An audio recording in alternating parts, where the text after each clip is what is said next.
We on? Okay, So. all right. Awesome. You got your man in a tree. You got your floating car. I'm just trying to get to Leaper's Fork and play a little guitar. I flew 600 miles just to watch it rain.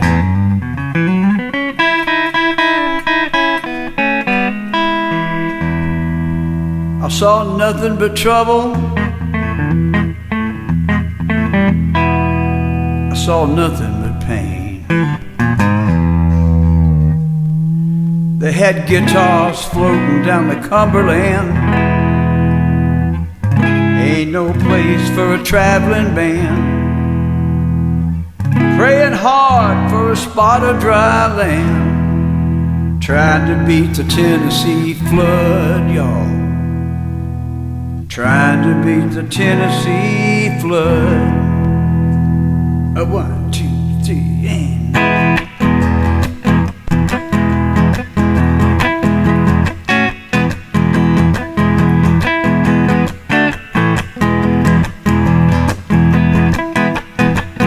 now the fireman said, man, you can't get in. We got people dying. It's sink or swim. Now I know it ain't funny when you've seen everything. It ain't about the money, just wanna bend them strings. I know the guitars floating down the Cumberland.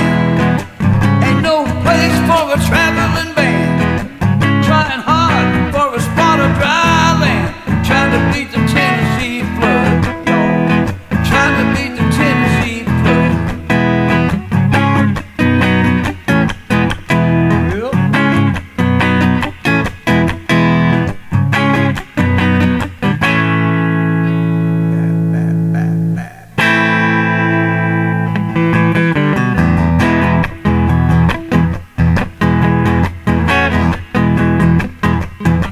Now when we walked through the door, you should have seen their eyes. They thought we wouldn't make it. They thought we'd lose our lives. They said you won't get paid and you don't have to play. I said I always make it. Which way to the stage? Because there's guitars floating down the Cumberland. Ain't no place for a Texas band. Trying hard for a spot of dry land. Trying to beat the Tennessee flood, y'all. Trying to beat the Tennessee flood.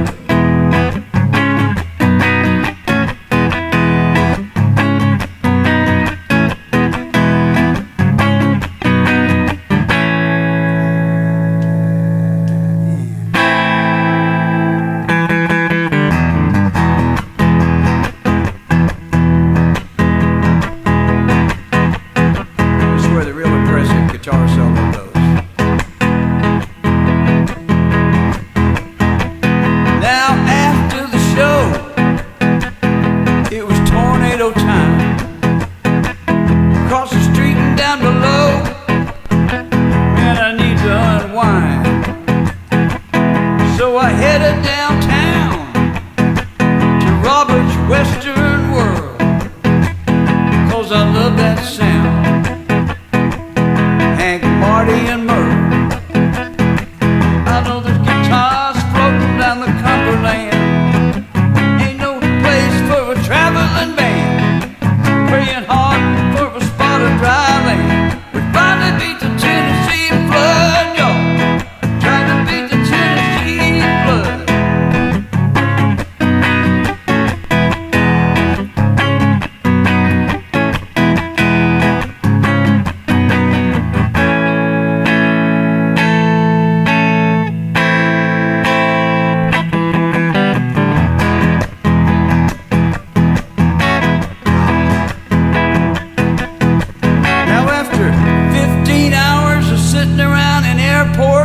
and hotel lobbies and taxi cabs and hotel rooms, and climbing mountains with backpacks, and trying to avoid quicksand, and watching pornography on HBO. We finally got home free, but I'd go back in a heartbeat, 'cause I love Tennessee. A 1, 2, 3.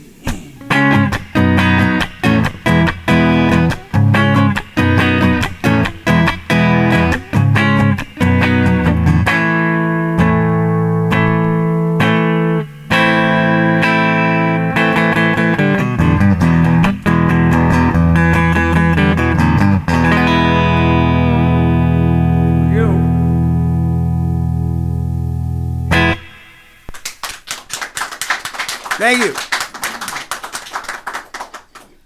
Ladies and gentlemen, Bugs Henderson. I'll give him another round of applause. Thank you very much. Thank you. Well, Bugs, it's taken me a while to get you here. Met you the first time back in the 60s in an infamous place called The Cellar. And Yeah, I was 12 years old. Yeah, and I was 8. I remember that, yeah. You were like a big brother to me. And then see you around all the blues things and have watched your career over the years, and it's an honor to have you here. It really is. Well, I appreciate it, Randy. Thank you. And I know that the people that are going to come to the house concert later tonight and going to see you live have got a real treat in store. I've got the pleasure of seeing you for a lot of your career.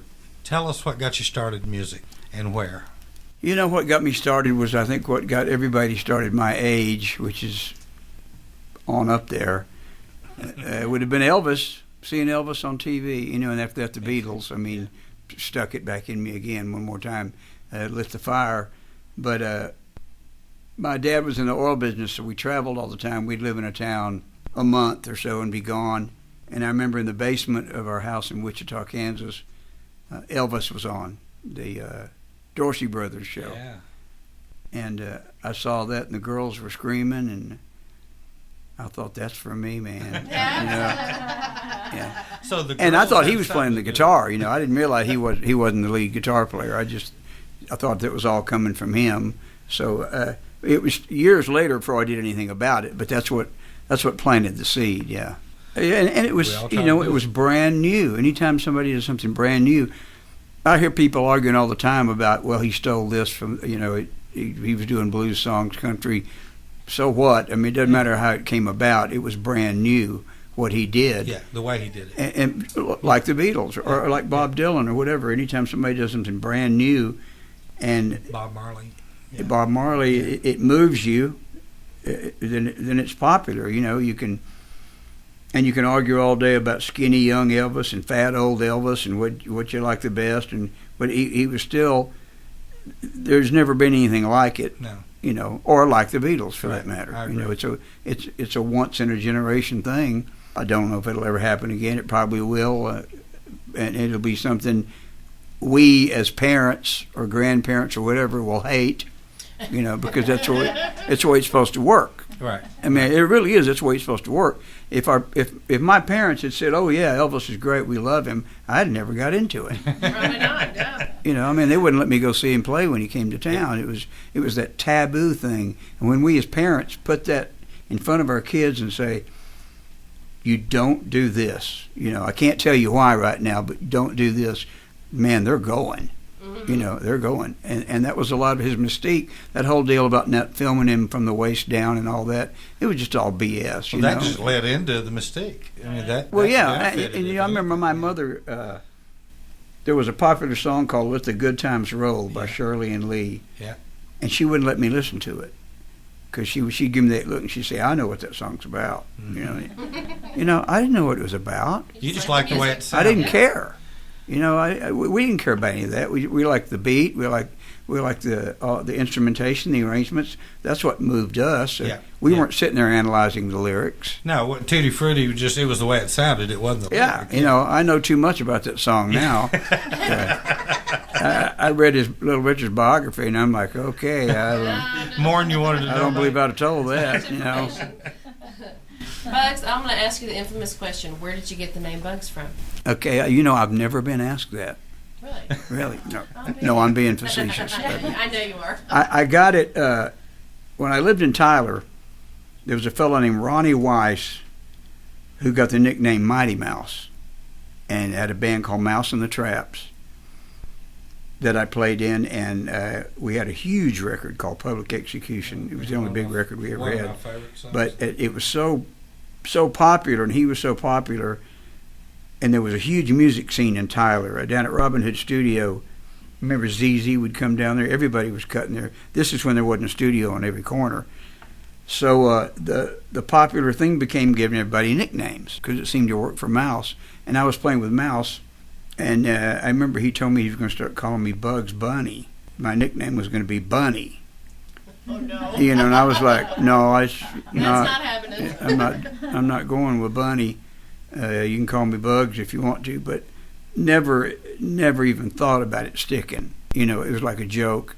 Everybody get nicknames now because Mouse has one, and his stuck, and he became real popular. But I never thought about mine sticking, and somehow it did. It's just, you know, I mean, that's what I answer to.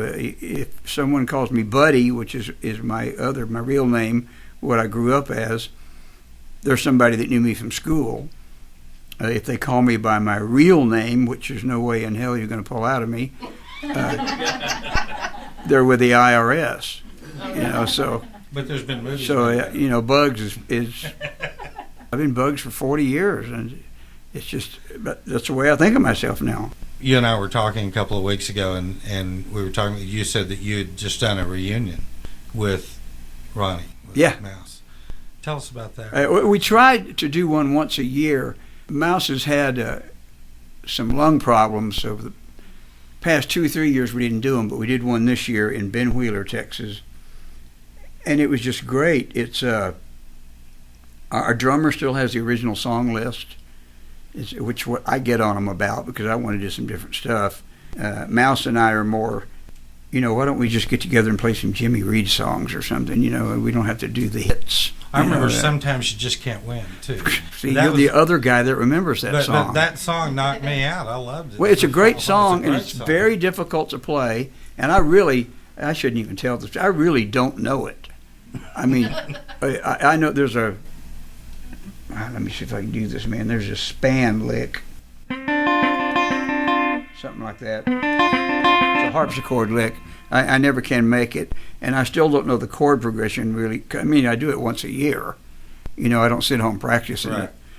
That's one of the ones they insist on doing that I don't know. So can we have next year's reunion here in the music room? Should be okay with me. It's fine with me, yeah. Well, see, I've got something to talk to you about after the show. I mean, I love playing with those guys. You know, and one of the things I go through with Mouse, our drummer, Nardo, is a, how can I say this? There's no way to say it. Go right ahead. There's just no way to say it. Hey, it's just, there's no way to say it. Next question. What I'm trying to say is Mouse and I would be happy just to get together and play with those guys and do Jimmy Reed songs, and not necessarily do all the records and everything. I just love playing with those guys. That's why I do it. You know, I mean, the money's not there compared to, you know, like with my band or anything. It's something I do for fun, and I love Mouse. Other than Elvis, Mouse was the other guy that started me playing. When I was in what we used to call junior high, I went to an assembly, and Mouse played. He and a drummer. They did. It's as clear as yesterday. They did "I'm Walking" and "Money Honey." No bass or anything, just drums and guitar. And once again, the girls were screaming, and once again, I was going, "I want this." Yeah, whatever this is, can you get paid for this too? And years later, I ended up in a band with him. You know, and I've told him about that before. I just like playing with the guys, and don't necessarily have to do those songs every time we have to do Public Execution, obviously. You know, I played that lick on a 12-string.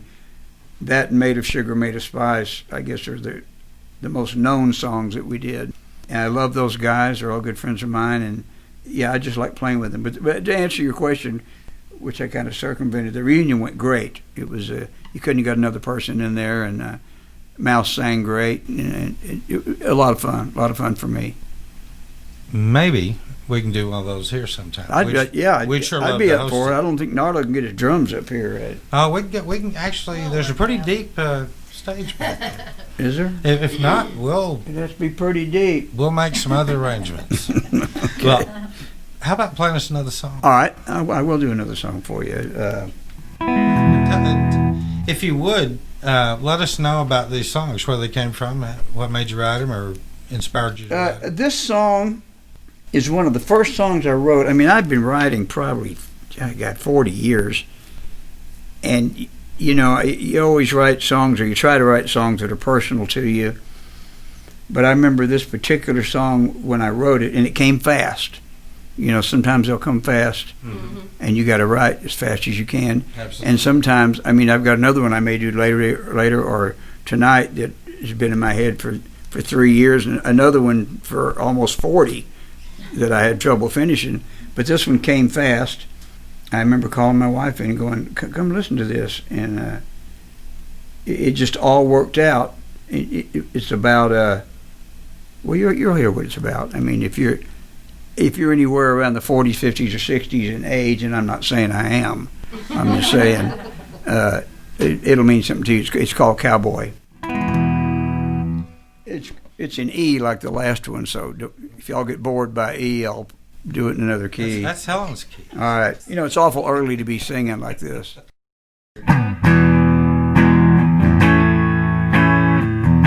She could see it in his eyes.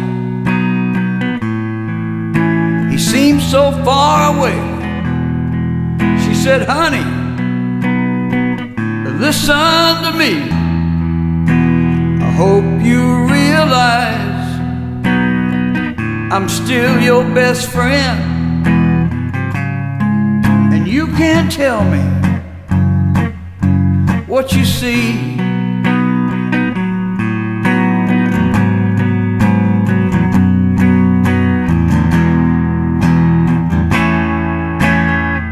So he poured out his heart one day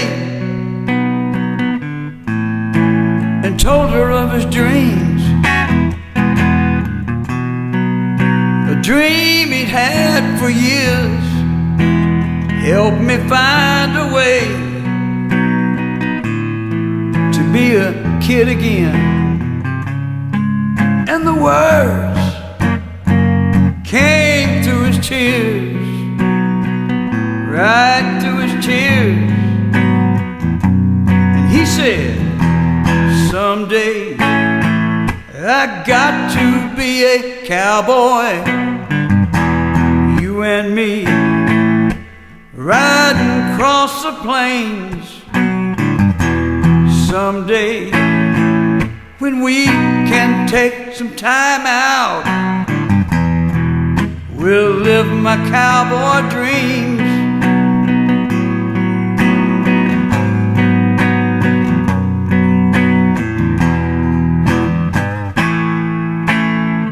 He said, "It's hard to be a man when there's something I've wanted since I was a little boy. When life gets hard to stand, I jump on my pal Trigger and ride away, just like Roy and Gene and Sunset and Lash. Someday I got to be a cowboy, you and me, riding across the plains. Someday when we can take some time out, we'll live my cowboy dreams.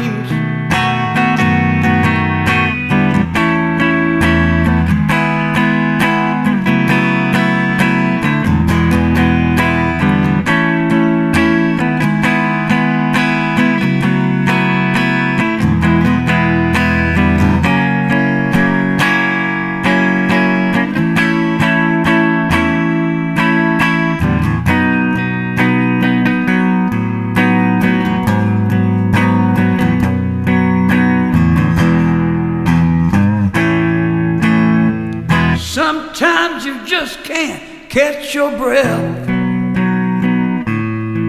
trying to make all that big money, and life don't seem that long. Maybe we're all scared to death, and if you think that's funny, maybe you should learn the song and sing along. Someday I got to be a cowboy, you and me riding across the plains. Someday when we can take some time out, we'll live my cowboy dreams. Someday I got to be a cowboy, you and me riding across the plains. Someday when we can take some time out, we'll live my cowboy dreams.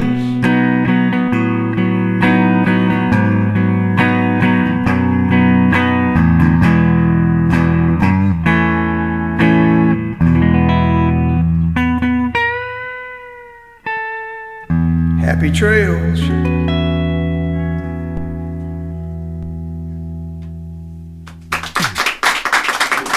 Thank you. Man, it's awful early to be singing that high. Happy to be proud of you. Well, Bugs, I had not only the pleasure of meeting you today, but you brought your lovely wife, Patty, with you. Mm-hmm. And I had introduced her to one of our guests. I said, yeah, this is Bugs' better half. And she goes, no, I'm the grown-up half. Yeah, unfortunately, she's right about that. Yeah. She always tells people she has two kids, our daughter and me. Yeah, there you go. Well, tell us how you guys met. What about that? About Patty? Well, I don't deserve her. She's much too good for me. We met at the Tulsa Blues Festival. I had been married before for almost 30 years. My wife had passed away. It was a couple of years after that we were playing the Blues Festival. And we'd talked to Patty before we'd met her. She'd always in the audience. She was always standing up front. We just got to know each other, and I was in a strange place because when you've been with somebody that long and they're gone, my kids were almost grown. I was, I don't know how to say this. I was literally considering going back to what I call the dark ages of my life, where just go out and have a good time and forget it all, and because that's not going to ever happen again. For you, you only get it once, and then bam, there she was, and we started going out and seeing each other, and it was magic. It was pure magic, and I know she thinks I'm kidding when I call her my muse, but she's been responsible for so much of my music now, because I'd given up. I was like, I'll go get drunk and get high and play some blues in some bar somewhere and just finish up my life like that. And she made me want to do more. It's like that line from that, what's that movie Jack Nicholson is in, As Good as It Gets, or something like that, when the girl's asking him to say something nice, and he says, "You make me want to be a better man." She was like that for me. And it was tough going, because she had a lot she was up against. There were a lot of people coming in going, this is, she's just after him because of who he is or whatever, and it's he's just lonely, but that's when you find out who your true friends are. Yeah. Because I had some friends, very few, but I had some. They were like, "Oh yeah, man, go for it. That's just incredible that, we can see how happy you are." And that you're alive again. That's how we got together. She's an Okie from Muskogee, and she really is. She had never had any children, so when we had Zoe. And tell us about Zoe, too. Yeah, Zoe, we, found out a little bit about how would I have been? It would have been 8 years ago. I always wanted to have another child anyway.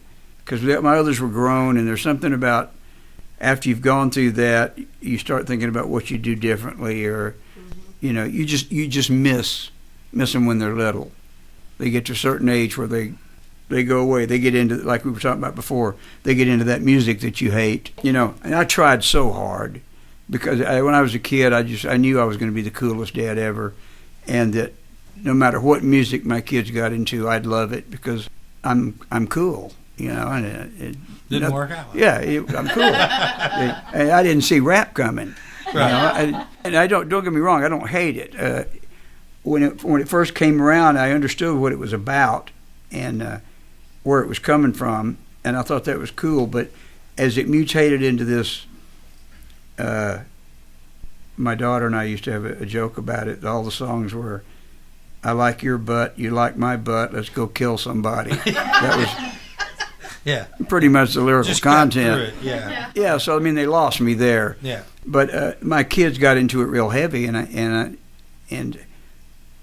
I just couldn't get into it. But that's one of the things that you lose as they grow up.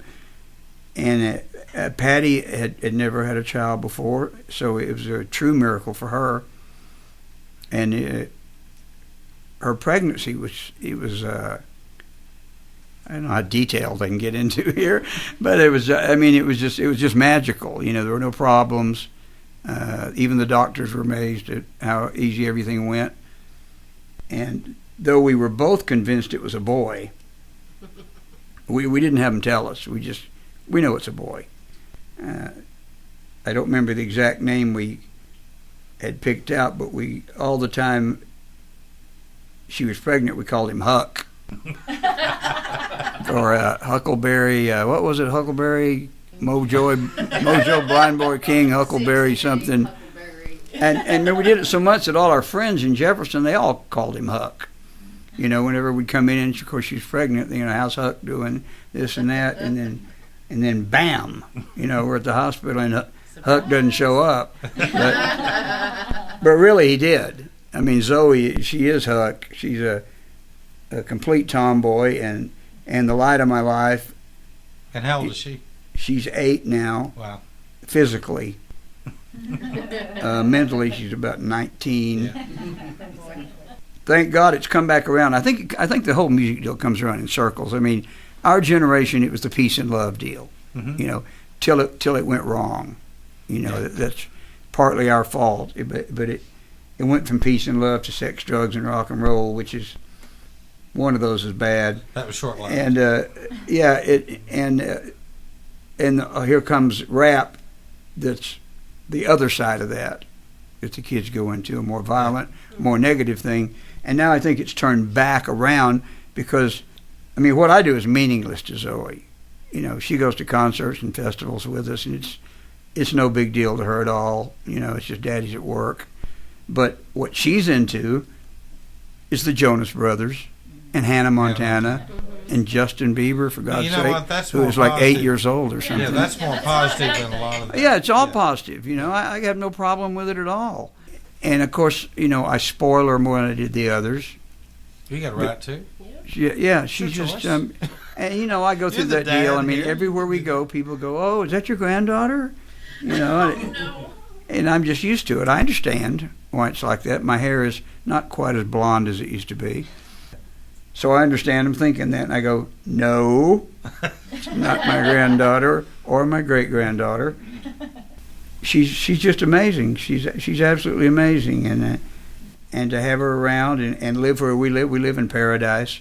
We live outside of Jefferson. We got 8 acres out in the woods with a little pond, and she's being raised, of course, completely different than the other kids who were raised in Dallas, in the city. It's just, it's amazing going through the whole deal with her again. Play us a song for Zoe. I do have a song for Zoe that I wrote. I often tell people when I do this song that it's cheesy. You know, that's not the right word for it. I mean, it's not feelings or anything like that. You know, it was just so great. You know, you just had to sit down and put it down on paper. It was just, the whole thing. And after I'd written it and done it a while, and it's on one of the albums, it's on the Stormy Love album, I realized that it wasn't just about her.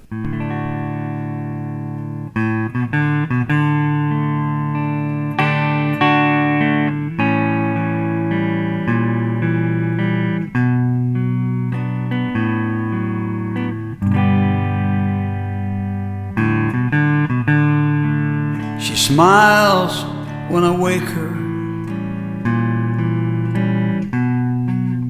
and opens her eyes. Her wonder is wonderful, such a surprise. When love is a miracle, the whole world sighs. It sighs.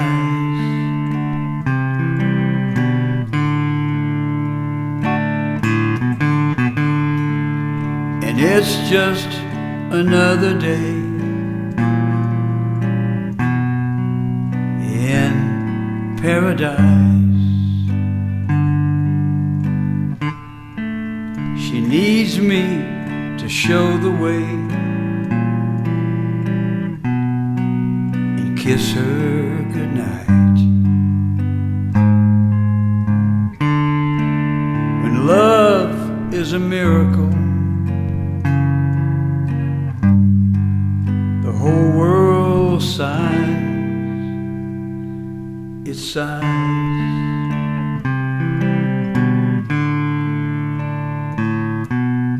Fill your days with sunshine. Dance the dance of light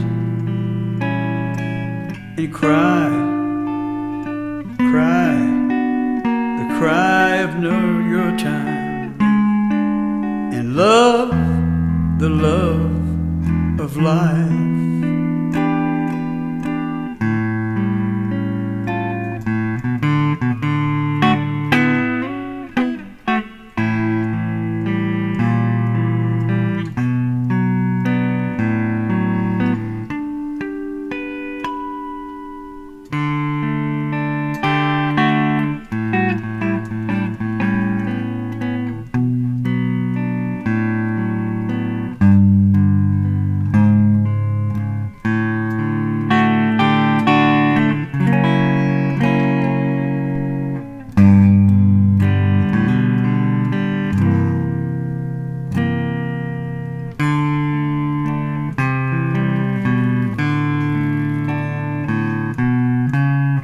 Fill your days with sunshine. Dance the dance of light and cry the cry of your time, and love the love of life.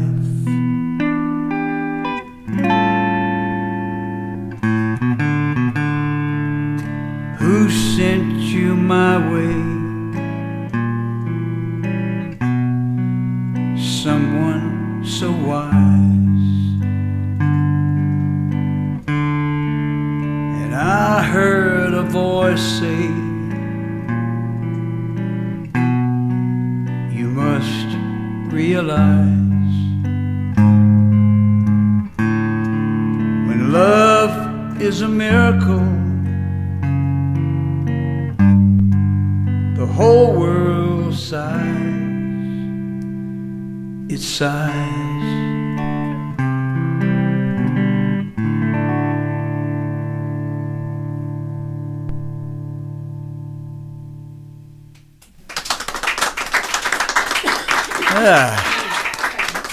That was a little lower key. That was easier. Bugs, you've had a really lengthy, successful career, and you've played many, many places. What would be your most favorite place that you played and your least favorite, and why? Oh, wow. The best gig I can remember, it's not necessarily the place, but it was one of those ones that really chokes you up. There's a thing up in Oregon called the Waterfront Blues Festival they have every year. And we were booked to play it in the 90s. The record was out, I think it was Have Blues Must Rock, and was doing really well up there. And that's when I had the heart attack, was that year, so we didn't make the gig. And it was people laugh when I say it was a minor heart attack. I guess there's no such thing as a minor heart attack, but anyway, I had one, and I was lucky enough to get the doctor that was one of the pioneers in the non-invasive procedure where they don't have to open you up, and I had a single bypass, and I was okay. But we missed the show. We booked it the next year after I could start working again, and it was I get choked up thinking about it. It was so dramatic when we walked out on stage, because everybody there, I mean, it's thousands and thousands and thousands of people, and the way they work the waterfront, there's 2 stages. Everybody's facing the stage, and when you get through playing, they all turn around the other way, and the other band is set up on the other stage. So you go from having the best seat to the worst seat, depending on who's playing. And when we hit the stage, the ovation was just, it was just unbelievable. And we had this song we used to do called Jitterbugs off the Daredevils album, and there's a place in the song where I stop it. I stop everybody in the band, and I go, hold on, there's something wrong here. And what's wrong with this song? And then somebody in the band yells, it's too damn slow. And then we count it off, and then we do it like triple time, a lot faster. And we were doing that song, and we got to that part, and I said, there's something wrong with this song. And this whole bunch of people out in the middle of the crowd held up this huge banner, and it said, it's too damn slow on it. You know, and it was just so cool to go out there and face that. And they were ready for you. That and almost any gig in Europe. Europe is our biggest market. And I've been asked a million times why. I don't know. I know we were late going over there, and all the records were really successful, especially the first one. So it was kind of like the Waterfront deal. They were ready for us by the time we got there. Mm-hmm. So in Europe, when you play, I want to say this without sounding like I'm downgrading the U.S., because I'm not. We have some great gigs over here, one I just told you about, and people are wonderful to us. But over there, specifically, they come for the music. That's the reason they're there. They're not there to pick up women or men or to watch sports on the TV or anything like that. And they'll have a show anywhere. It's like the old Judy Garland, Mickey Rooney movies where they go, let's put on a show. You know, I mean, over there, the promoters, they want you so bad. We play, we've played in tents for thousands of people. We play in, where's the kindergarten deal? Is it? That's in Italy. In Italy? That's actually a kindergarten room. They throw a show there. And it's not just us; it's any of the bigger American bands that come over. And so when we hit the stage, they are pressed up against the stage, all the way to the back. All the shows are sold out. They buy everything we have, and they have everything I've ever done. And now I'm talking about session work, stuff I played on at Robin Hood Studio in the '60s. My name's not on. I was just the guitar player on there. Something. They have all that. They have it all sealed in plastic, and they line up for you to sign it. And it's, and then you come back to the States and play a casino or something. And it's, and this particular time we'd had such a great tour. We did, I think 26 shows in 28 days or something in Europe. And it was just so great. And we came back to a casino in Vicksburg, Mississippi, with Stevie's old band, Double Trouble. They were on the bill with us, and all you could hear between songs was coins going into slot machines. Yeah. No one ever clapped. The curtain went up at a certain time, and you had to be standing there, and it came down. Didn't matter if you're in the middle of a song or what. The curtain came down when the set was supposed to be over. My wife, who runs the merchandising when we're over there, she clapped after some song, and some guy came over there and asked her which one she was with in the band, obviously because she clapped. I mean, it just wasn't our kind of room. And I'd explained to the guy that booked us in there, I said, we're not one of those behind the bar bands. All the rooms we play in Vegas or wherever in the casinos, they're concert rooms where people come to listen. Oh, no. Don't worry about it. It's going to be great. You know how that goes. So we get there, and it's just utter silence and coins dropping between songs. And that was our first gig back from Europe. Wow, that's quite a. However, they pay extremely well. Well, that was nice, but Well, yeah, because, I mean, literally, my wife and the guys in the band will back me up on this. Every night, especially having just been in Europe, I would stand up there and go, I can't do this. I can't do this another night. You know, there's just no way. I'm going to have to tell them we're out of here. But I made it through the week, and then when the guy gave me the check, I was like, we'd love to come back. You know,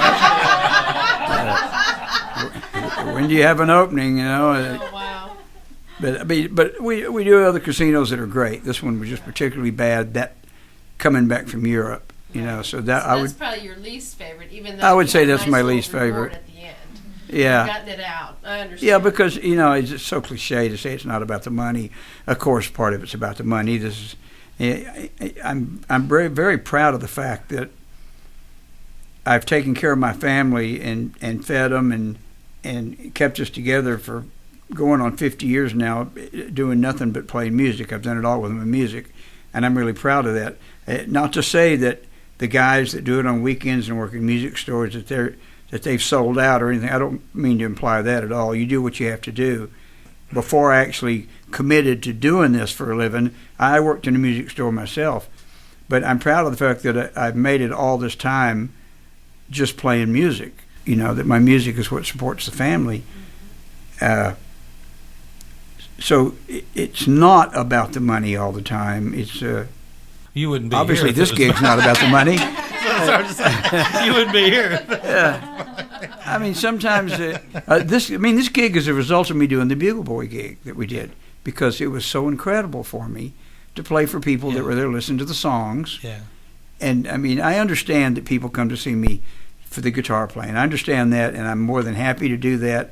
I still love playing the guitar, and you know, but I do write songs and sing, and I want people to pay attention to that too. And that's what It's nice to play somewhere where somebody's not out there yelling "Freebird." Yeah. You know. Yeah. I always tell people when they call me and say, "Well, tell us about what you're doing." I say, "You won't hear Margaritaville, and you won't hear Sweet Home Alabama." I'll Right. tell you that. Right. Other than that, I can't promise. We played a gig in Alabama or Mississippi once where they had a sign on the stage that said "No Mustang Sally." Yeah, right. It was just a rule of the house. Well, play us another song, but don't play Mustang Sally. Okay, no. I want to hear one of yours.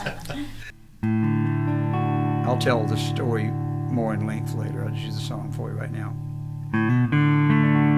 Wish I could write like Billy Joe.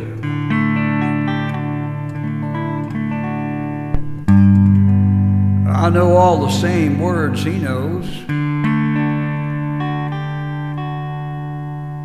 And when I was just a pup,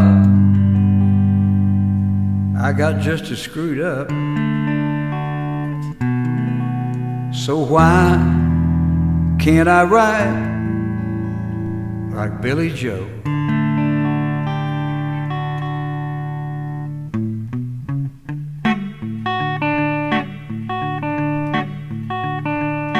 I bought me a rhyming dictionary so I could rhyme words like cemetery. But the words I like the best, like ass, you know, and breast, all come out sounding like Chuck Berry. Why can't I write like Billy Joe? I know all the same chords he knows. And when I was a young punk, I got just as damn drunk. So why can't I write like Billy Joe?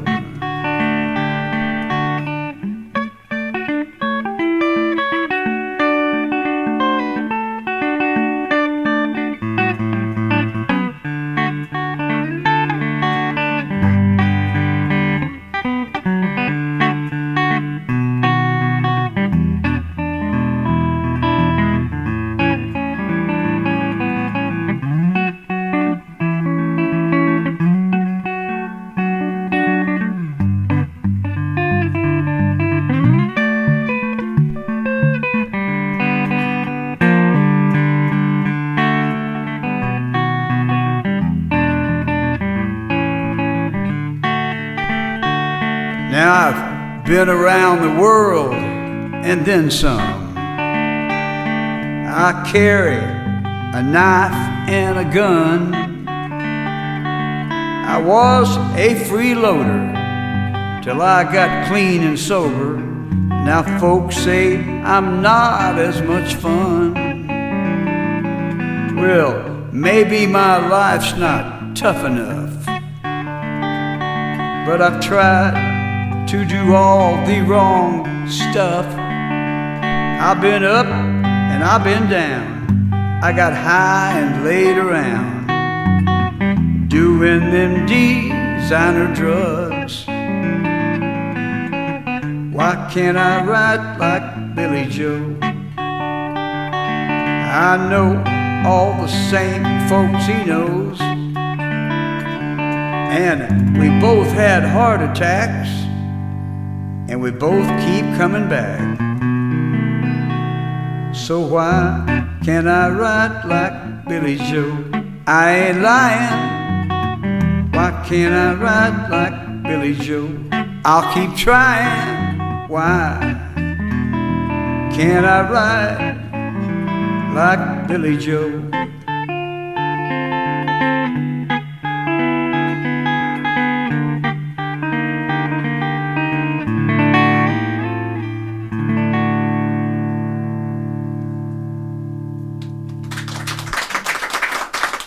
Thank you. What a great songwriter. Why can't we write like Billy Joe? Well, let everybody know where they can buy your CDs online, and tell us about your websites. The website is cleverly named bugshenderson.com. I thought of that I thought myself. it might be that other name that you would know. No, yeah, we thought about elvispresley.com, but that was taken. You can go on there and hit CD sales, and there's places you can order them. Amazon's got them. Some stores have them. We have them at the gigs. Of course, that's the best place to get them at the gigs, where you can put your little... Yeah, because there's so much downloading done nowadays.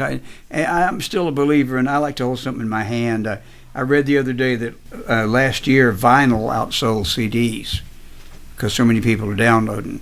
Mm-hmm. And now bands, Tom Petty's new album is on vinyl and CD and Blu-ray DVD. Wow.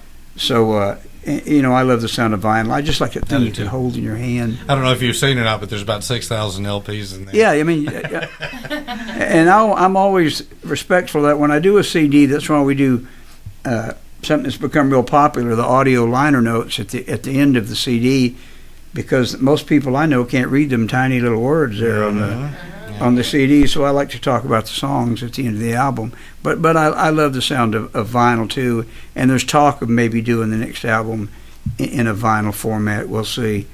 And how many albums have you done? I have done approximately 20 albums. Amazing. I've been paid for 3, I believe. No, I'm just kidding. That's not counting bootlegs. There's a lot of bootlegs. I'm getting the kind of the fickle finger of fate from the engineer over there. My son is about to jump out of his box over there on our timing. So I'm going to get you to play another song. Maybe if I we can ought to get give you him to some Jim Beam. What do you think? He'll have a shot with you. Imagine he's a legal man. Let me see what I got here. Oh, okay. This is a tune I wrote when my kids were going through all kinds of problems, and at the same time, all the stuff with Christopher Reeve was going on. And a friend of mine, I was talking to him about my kids, and he said sometimes you just got to hold the line. You draw a line and you hold it, and you don't go past that, and that's what you have to do with your kids.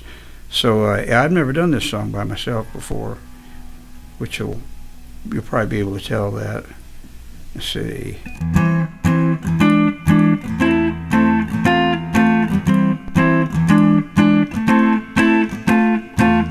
Superman's in a wheelchair,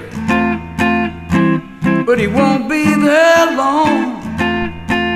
He's just missing in action. Gone, gone, gone, gone.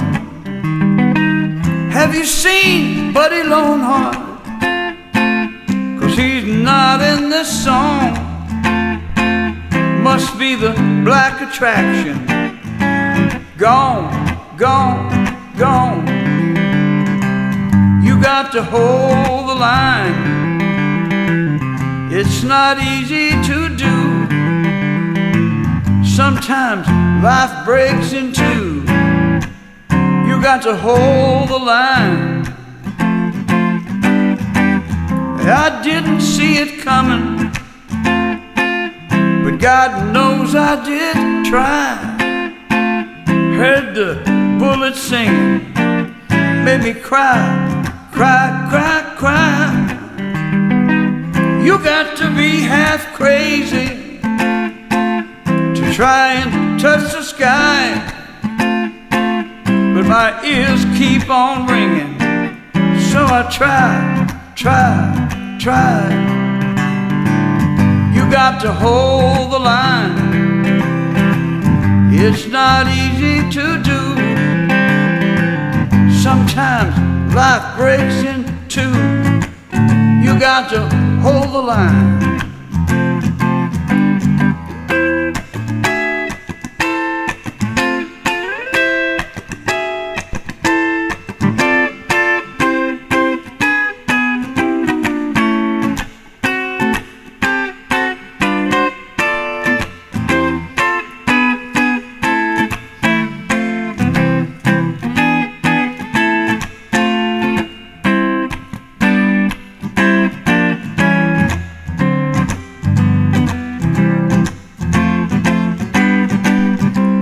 Did you get the message? Everything is arranged.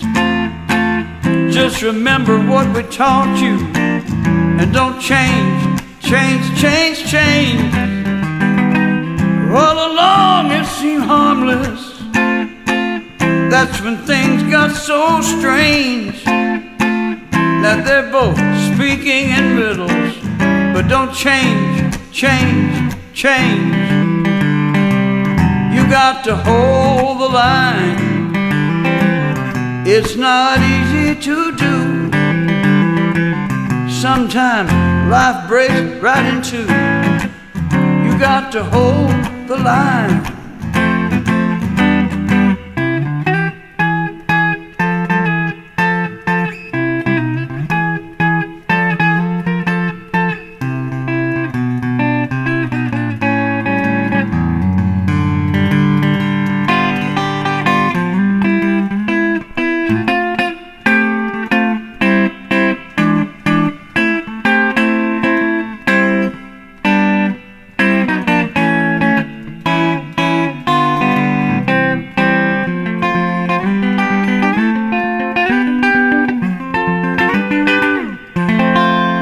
Got to hold the line.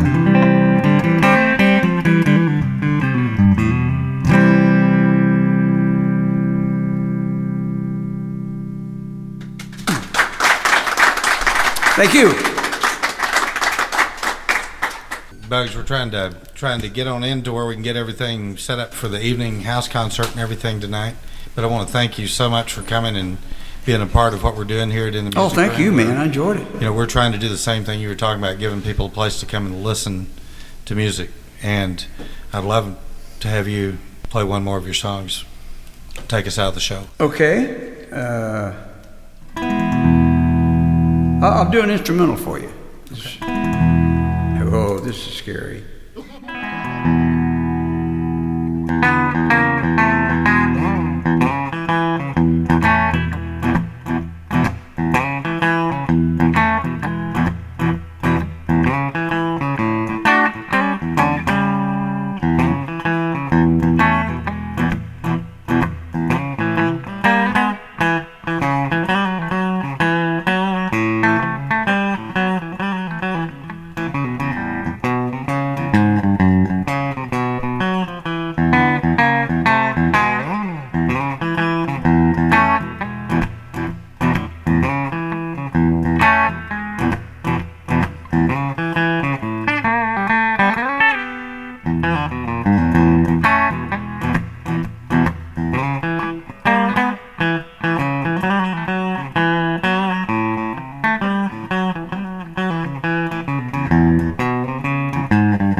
Thank you.